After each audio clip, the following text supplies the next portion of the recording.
Hello সবাইকে, আমি Sukanya my little ওয়ার্ল্ডের আরেকটা নতুন ব্লগে তোমাদের সবাইকে স্বাগত। এখন এখানে বাজে প্রায় রাত 7:30-8টা মতন। আমরা বেরিয়েছিলাম একটুখানি ইভিনিং ওয়াকে, আশপাশটা একটু দেখতে কি এখানে বিকেলবেলাটা কীরকম আলো থাকে বা কীরকম লোকজন থাকে বা দোকানপাট কীরকম খোলা থাকে সেগুলো দেখার জন্য। বাট যথারীতি যেরকম সমস্ত আমেরিকাতেই আর কি বিকেলবেলা সেভাবে করে কিছুই ওপেন থাকে না, খুব তাড়াতাড়ি সব কিছু বন্ধ হয়ে যায়। এখানেও সেমটাই ছিল, আশেপাশে অনেক দোকানই বন্ধ হয়ে গেছিলো। তো আমরা আছি এখন বোনের ডাউন টাউনের ধারে কাছেই বলতে পারো।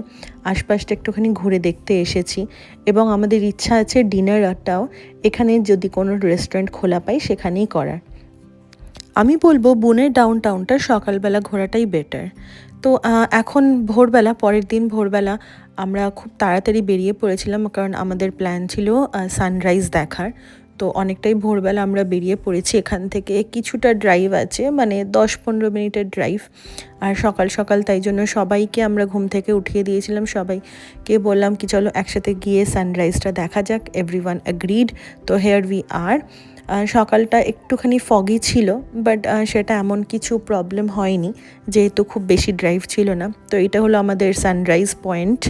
গিয়ে যেটা দেখলাম যে আমরা শুধু একা ছিলাম না, বেশ অনেক লোকজনই এসেছিল, আশেপাশের ট্যুরিস্টরা যারা জানে যে এটা আর কি সানরাইজ পয়েন্ট। সবাই দেখলাম অলরেডি তাদের ক্যামেরা সেট আপ হয়ে গেছে। মনে হচ্ছিল যেন আমরাই লেট, বাট এনিওয়েজ আমরা লেট ছিলাম না। টাইম দেখেই সন্দীপ আসলে আগেই গুগলে দেখে নিয়েছিল যে সানরাইজের মোটামুটি টাইমিং কী আছে, তো সেই অনুযায়ী আমরা হাতে টাইম নিয়ে বেরিয়েছিলাম। সকাল সকাল একটু ঠান্ডা ছিল, তাই একটা হালকা জ্যাকেট বা সোয়েটার পরেই গেছিলাম। রিয়ান যথারীতি গাড়িতেই ও ঘুমোচ্ছিল, কারণ অত ভোরবেলা ওকে তোলাটা পসিবল হয়নি। এনিওয়েজ সানরাইজ কিন্তু আমরা খুব ভালো দেখলাম, খুব সুন্দর ভিউ ছিল, একদম আমরা অন পয়েন্ট ছিলাম এবং সানরাইজের অনেক ফটোজ ভিডিওস ডেফিনেটলি সবাই মিলে নেওয়া হয়েছিল। ফেরার সময় যেটা আমি লক্ষ্য করলাম সেটা হলো আরও বেশি কুয়াশাটা যেন আরও বেড়ে গেছিলো। এই ভিউটা যেটা দেখতে পাচ্ছ এটা অ্যাকচুয়ালি আমাদের হোটেলের বাইরে, মানে হোটেল থেকে আমরা বেরিয়েছি যখন, তখন এই সুন্দর ভিউটা আমরা দেখতে পেলাম। এটা একদম হোটেলের সামনের ভিউটা। তো যাই হোক, ব্রেকফাস্ট আমাদের হোটেলে কমপ্লিমেন্টারি ছিল, তো সবাই মিলে ব্রেকফাস্ট করে প্যাকিং করে আমরা বেরিয়ে পড়েছি আমাদের নেক্সট ডেস্টিনেশনের উদ্দেশ্যে। সেটা হলো গ্র্যান্ডফাদার মাউন্টেন। এখান থেকে প্রায় ঘন্টা দেড়েক দুয়েকের ড্রাইভ আছে, আর মাঝখানে অবভিয়াসলি একটা স্টপ নেব টুকটাক খাওয়া দাওয়ার জন্য। তো এই গ্র্যান্ডফাদার মাউন্টেনে ঢোকার জন্য এন্ট্রি ফিজ লাগবে। It is not free. এটা একটা অনেকটা এরিয়া জুড়ে এই গ্র্যান্ডফাদার মাউন্টেনটা।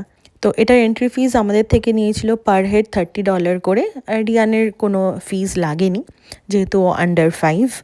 গাড়ির লাইন দেখে বুঝতেই পারছো যে যথেষ্ট ভিড় আছে এখানে, কারণ প্রচুর ট্যুরিস্টরা আসে আশপাশ থেকে গ্র্যান্ডফাদার মাউন্টেনের সিনিক ভিউ এনজয় করতে।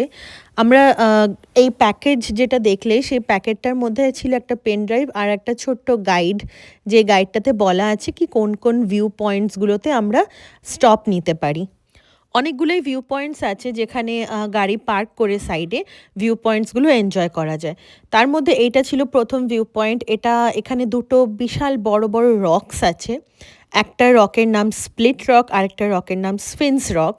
সো এই রক দুটো দেখতে আমরা এখানে কিছুটা পার্কিং করে টাইম স্পেন্ড করেছিলাম, কারণ এটা one of the view point ছিল। আমেরিকাতে অনেক পার্কেই যেখানে এন্ট্রি ফিজ নেয়, সেখানে আমি জেনারেলি দেখেছি কাগজের মানে পেপার কোনো টিকিট বা ওরকম টাইপের কিছু ওরা প্রোভাইড করে না।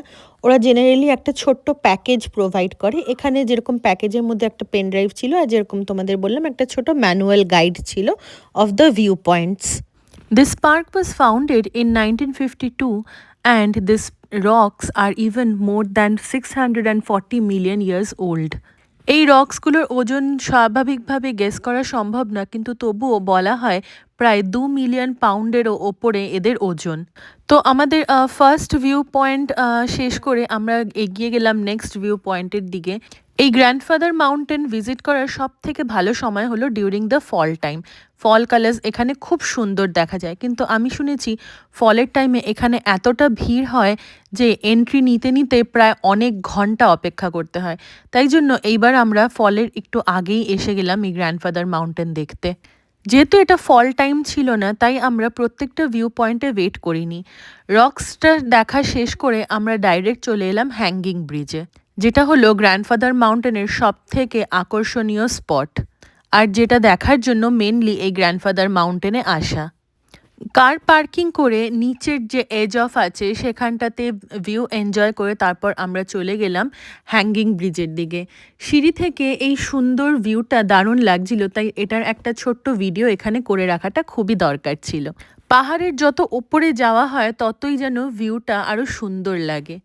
বলে রাখি, এখানে ছোট বাচ্চাদের নিয়ে আসলে একটু সাবধানেই তাদেরকে দেখাশোনা করতে হবে, কারণ এখানে এরকম প্রচুর অনেক জায়গা আছে যেখানে বাচ্চারা আঘাত পেতে পারে।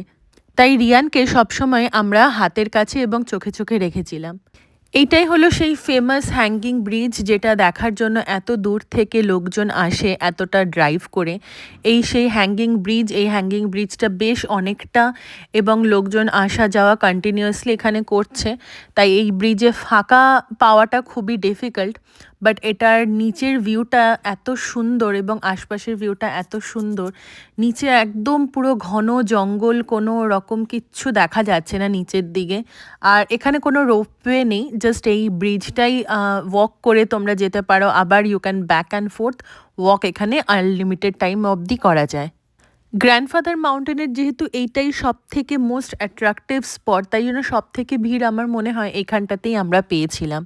Okay, so here I am, the Mile High Swinging Bridge, which is a 228-foot suspension bridge at Grandfather Mountain, offering panoramic views of over a mile from elevation of 5,305 feet.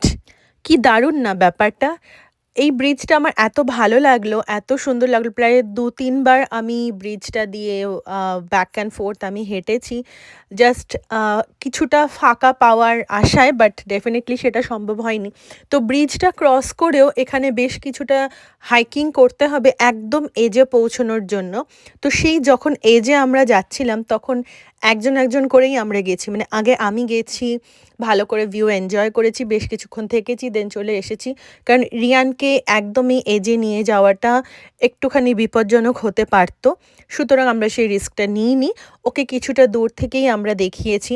তারপর আমি এসে যাওয়ার পরে তারপর সন্দীপ গেছিলো, অ্যান্ড ভাইসি ভার্সা।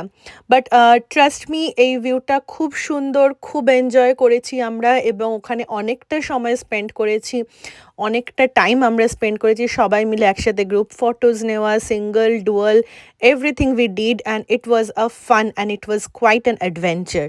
ওখানে গিয়ে আমাদের অনেক আমেরিকান ট্যুরিস্টদের সাথেও কথাবার্তা হয়েছে। ওখানে অনেকে বেশ খুব ভালো ইন্টারাকশন করলো, খুব ভালো কনভারসেশন হলো, এবং আমরা ওখানে বেশ কিছু স্ন্যাক্সও এনজয় করলাম। হ্যাঙ্গিং ব্রিজ দেখে তারপর চলে গেছিলাম, পাশেই একটা ছোট জু মতন ছিল, মানে কিছু ওরা অ্যানিমালস রেখেছিল, যার মধ্যে বেয়ার ছিল, যার মধ্যে এই রেনডিয়ারটা ছিল, তারপর আরও কিছু ওটার ছিল, যেটা ওটার আমরা দেখতে পাইনি। তারপর পান্ডা ছিল, পান্ডাটাও আমরা দেখতে পাইনি, বাট এই বেয়ার ভদ্রলোক দুপুরবেলা ঘুমোচ্ছিল, তাকে এই ঘুমন্ত অবস্থাতেই আমরা দেখতে পেয়েছিলাম একটুখানি, তার চলাফেরার মুভমেন্টস আমরা দেখতে পাইনি। তো যাই হোক, এই ছিল আমাদের আজকের সেকেন্ড ডের tour and trip, and it was wonderful, it was very good experience. তো এরপর আমরা চলে যাব হলো নেক্সট আমাদের ডেস্টিনেশন, সেটা হলো চিমনি রক, যেটার ভিডিও পরের পার্টে আসছে। বাট তার আগে আমরা এক জায়গায় গেছিলাম, সেখানে বসে সবাই মিলে লাঞ্চ করেছি, বেশ কিছুক্ষণ আড্ডা হলো, গল্প হলো, এবং দেন আমরা চিমনি রকের উদ্দেশ্যে বেরিয়েছি। সো আশা করি তোমাদের এই ব্লগটা ভালো লাগলো। Definitely let me know your comments in the comment section. Thank you for watching. This is Sukanya signing of.